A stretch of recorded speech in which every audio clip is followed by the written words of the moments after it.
मी थोडं वेगळं बघतोय या विषयाकडे. मला नाही ऐकायचं. अरे डिस्कशन तर करू. गरज नाही वाटत मला. तिने सेफ ठिकाणी जाऊन करिअर करावं ही माफक अपेक्षा चुकीची आहे का?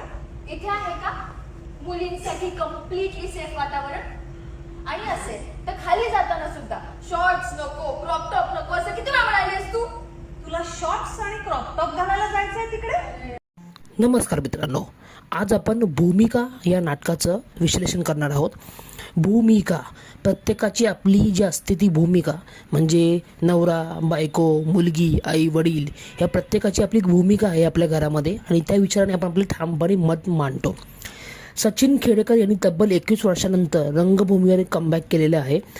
चंद्रकांत कुलकर्णी हे नाटक दिग्दर्शक केलेलं आहे, तर क्षितिज पटवर्धननी हे लिहिलेलं आहे.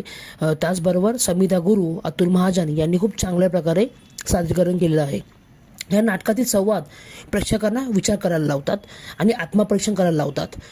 मुलाच्या किंवा मुलीच्या आणि आईवडिलांच्या भांडणामुळे आईवडिलांची काय भूमिका असते किंवा आईवडिलांच्या भांडणामध्ये मुलीची काय भूमिका असते, त्यांचं नातं कसं असतं, हे सगळं या नाटकामध्ये एकदम संक्षिप्तपणे सांगितलेलं आहे. प्रत्येकाची आपली वेगळी असते ती भूमिका.